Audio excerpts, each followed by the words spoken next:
Hi guys, how's everyone doing? So I hope you're all doing well. So I had hoped to get out, and about and do some videos outdoors, but the weather hasn't been good today, and so I'm making these videos from my car. And yeah, it's not always ideal to be in your car making a video, but at the end of the day, my priority is to get as many videos out as I can. And I really appreciate everyone that's subscribed to both of my channels, which are NU Journeys Counselling and Marianne Hanson Confidence Coach. And what I want to talk about today is something that it's not a new concept at all, but it's just something that I wanted to go into more detail with. So you've probably all heard the phrase, it's not the circumstances that life throws at you, but it's how you respond to them.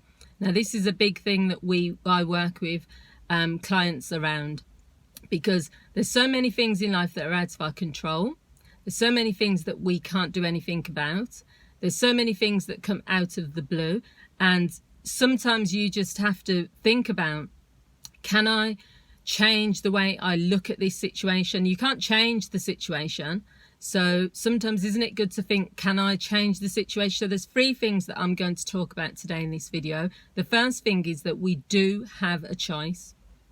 So what I mean by that is we always have a choice. There are people out there that are going to preach to you and say you are not in control. You don't have control over your money. You don't have control over what the government says. You don't have control over the laws that are out there. You don't have control about what relationship you're in. And I don't agree with that. My feeling is that you always have a choice. The choice that you have, or the options, might both be negative. The choices that you have to make might mean they're worse off than you were, or it might mean that you're not, they're not the choices you want to make. But we always have a choice. Even if the choice is to do nothing, that's still a choice. But yeah, we always have a choice. So that's something that can help when there is a certain situation that has occurred. So an example might be, if you're a victim of crime, so maybe you've been assaulted, you've been mugged, you've been burgled, and I've been burgled myself. The feeling afterwards is, you don't want to be in that house anymore. You don't know if they're going to come back. You feel violated, that someone's been in your house, been through your things. Now you have to make a decision and a choice. For some people, the choice would be, I need to move out of that area or that house because of what's happened to me. For other people, they will say, I'm not going to be a victim based on what has occurred. It's happened. I don't believe it will happen again. I'm not going to give the power to the perpetrators. Another choice could be that you make decisions about putting more security in your house, or if you're going out to that location where you were attacked, you might take someone with you. So there's always choices, and that kind of empowers us, because that means that we are saying that yes, this situation has occurred. Yes, the circumstances are not great, but I'm going to make a decision, that I'm going to make a choice.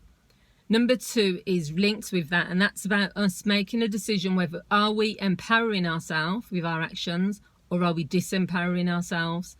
If you are constantly saying that you're a victim and that you have no control over circumstances, that things are just going to happen, there's nothing I can do about it, you are disempowering yourself. If you say certain things are going to happen, they're out of my control, I can't make a decision about the laws in my country because they're going to be made for me. I can make a decision not to break those laws.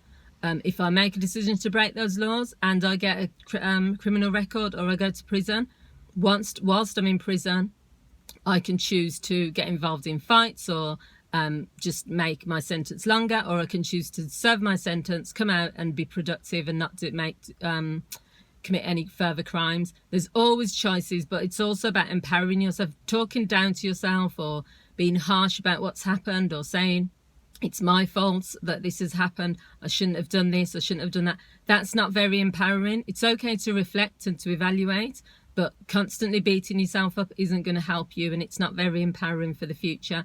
And the final thing is that it's about us changing the way we perceive the situation. So say someone loses their job, they can either think, that's the end of me, that's the end of my career, what am I going to do now? No one's going to hire me. This is the worst thing that could ever have happened. This is just terrible. And those could be their thoughts. Or they could say, I've lost my job. I didn't want this to happen. But hey, this might be a good opportunity for me to make a fresh start. Now I can start a business. Now I can do more things with my family. Financially, we're going to be in a tough place. So can I look at my financial situation and think of ideas?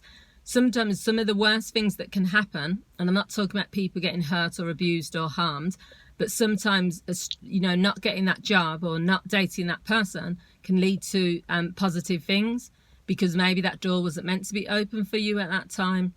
So you can always look at things from your perception. It doesn't always have to be this is the worst thing in the world. Sometimes it can be a good stroke of luck. So thanks guys, thanks for watching, and I hope you found this video useful. I think I'm going to step outside now and just see if the rain has eased up a bit, and I will speak to you all soon. Please feel free to leave your comments on here, tell me what you think. Please share this video if you think someone will find it useful, and I'll see you all again soon. Take care, bye.